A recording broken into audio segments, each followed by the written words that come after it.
guys, Garrett197 again, this time with a review of Kotobukiya's Samurai Sword and Machete from the M.S.G line. So let's immediately kick off with the most badass of the two, the Samurai Sword, also known as Katana. So it comes with a nice little scabbard here. Samurai Sword fits into it nicely, will not fall out. Though the disappointing thing about the sheath here is there is no peg or whatever to connect it to either mecha. It doesn't matter what mecha you have, you cannot connect it unless it has some kind of weird connection for it, which I seriously doubt. So unless you do a little bit of modification on your own, this is pretty much worthless because it is very thick and oops, not even master grade hands can really hold it. It looks a little bit awkward, but yeah. I guess that if you're patient enough, you could get a master grade to hold on to it. So also the cool thing about this sword is it can actually be used for both the 1/144 scales and the 1/100 scales. For a 1/144 scale, it would be a katana, and for a 1/100 scale, it would be either a wakizashi or a kodachi. So, how does it fit into the hands?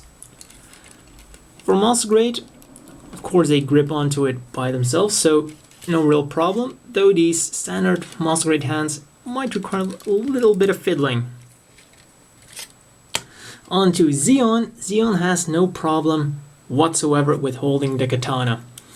It is, well, actually all of the hands are pretty decent holding these, except for the newer Federation hands. They're just too thin. Cannot hold it. Though the good news is that if you use the trigger finger hand, it will hold them. Pretty nicely actually, I mean, it just clips in there. So quite ironically, you cannot use a normal holding hand, but you can use a trigger finger hand. So let's equip him to little Zaku 1 here.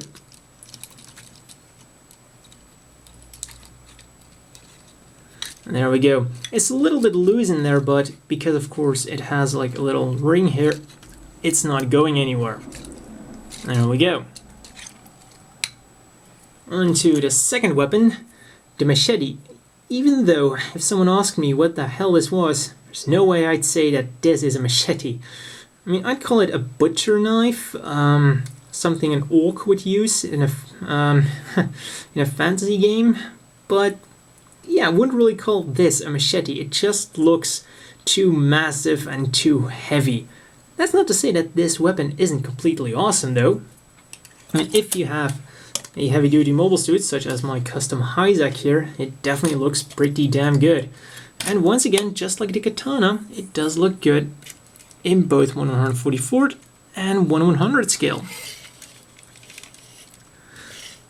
There we go, and as for 1/100 scale, and just like the katana, the normal Federation holding hands, well, the newer Federation holding hands don't do the job. But just like the katana, they literally clip into the trigger finger hand. I mean, you could actually hear it clip in there. And just show how it looks on the Isaac here. Oops. After I fight a little bit with it, but in the end I will win. There we go.